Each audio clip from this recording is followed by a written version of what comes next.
Okay, for problem number 2, ang tanong sa atin ay integral ng sine v over cosine squared b dv. Pag nagsasolve tayo ng ng trigonometric functions, ang kauna-unahan nating dapat gawin ay masimplify into an integrable function yung ating complicated function. Katulad ng problem na ito. So, meron tayong sine b cosine squared b dito. So, it is a fraction. Okay? So, again, ang ginagamit natin para mabuo yung ating pattern or mai-convert natin siya sa desirable pattern na meron tayo, yung pattern na tinutukoy ni sir ay ito ha, yung mga patterns na yan or yung mga formula na yan, integration formula. Kailangan ma-convert natin siya into that form. So, ano ang pwede natin gawin? So, meron tayo ditong sine b over cosine squared b. Kung gusto mong mag-let u, pwede naman, walang masamang mag-try. So, mag-let u tayo. Sir, gusto nating i-let u yung denominator, cosine squared b. Kasi komplikado siya. So, ang derivative niya will be 2 cosine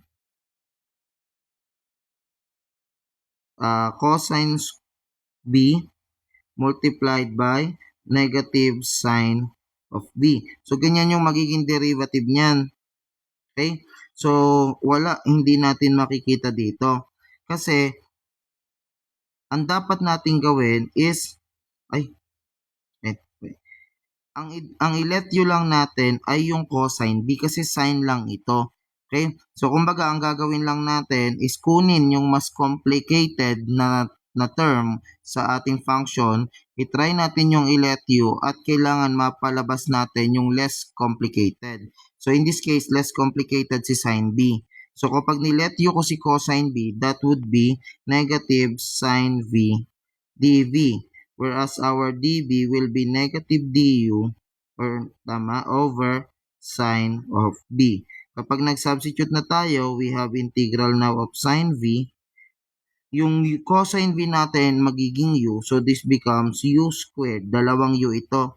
And our dv becomes du over sine of v. So, cancel ito. Ang matitira sa atin ay negative integral ng du over u squared. Hindi ito case ng log or natural logarithm. Ito ay case ng power rule kasi itataas natin doon yung squared du. Again, para magamit natin yung log, dapat walang exponent yung u, walang power.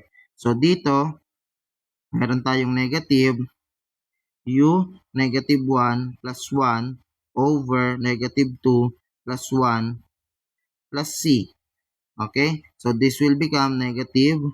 Yung u negative 2 plus 1, that is negative 1, and this is also negative 1 plus c.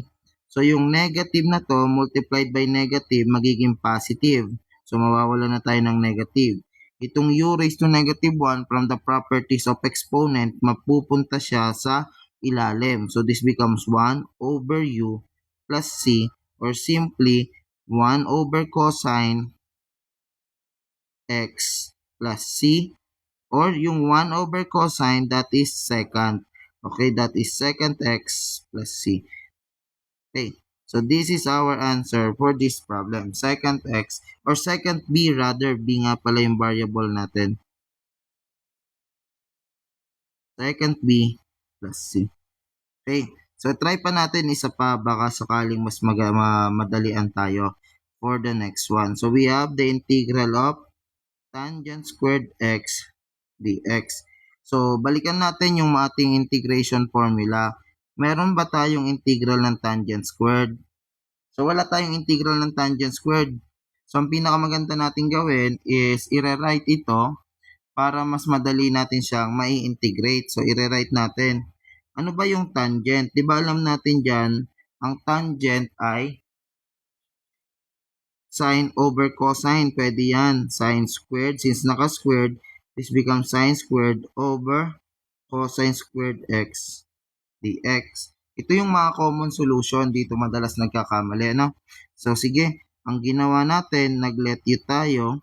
So, pili tayo ng isa kahit alin lang dyan. Cosine x na lang. Okay? Then, our du becomes negative sin x. Unfortunately, hindi natin makakancel kasi dalawang sin x to.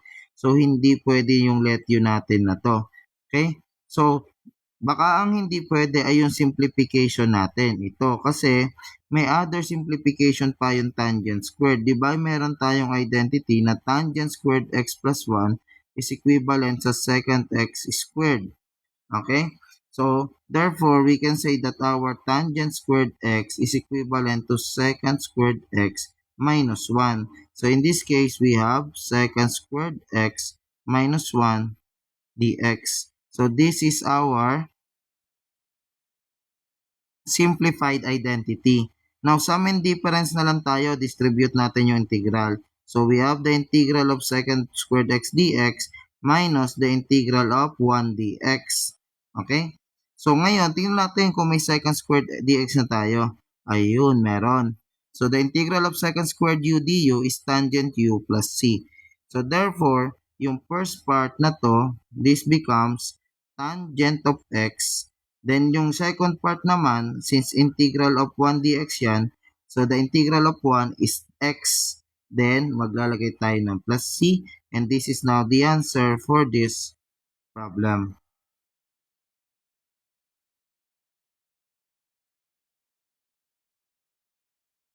Okay. Sir, yung ginawa ba natin ng una ay mali? So, puntahan natin, try natin balikan ito. Kasi na-deadlock tayo dito eh. So, gawa naman natin ang solusyon.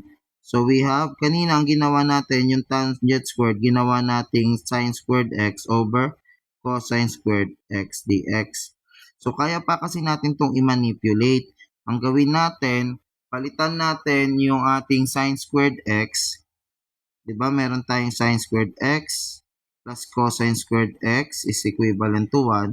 Yung sin squared x, palitan natin ng 1 minus cosine squared x.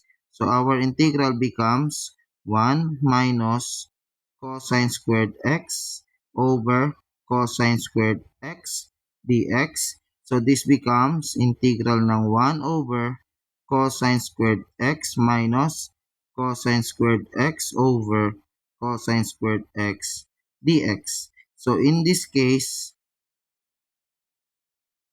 makakancel hindi ito makakancel but this is equal to 1. So, ang maiiwan sa atin ay integral ng yung 1 over cosine that is secant. So, this is secant squared x minus 1 dx. So, ganun din yung kinalabasan doon sa una nating solution, secant squared x minus 1 dx. So, this becomes tangent squared x minus x plus c. Similar lang yung ating result kahit na dalawa yung ating approach. So, pareho lang tama yan. Ang kailangan lang dito ay ma-master natin kung paano tayo magmamanipulate ng trigonometric functions. Kasi kung doon tayo magfe-fail or doon pa lang ay hindi na natin siya kayang gawin, malaki yung magiging problem natin. Okay? Kasi mahirap mag-solve without the knowledge of trigonometric identities. Alright, so let's proceed or see each other on the next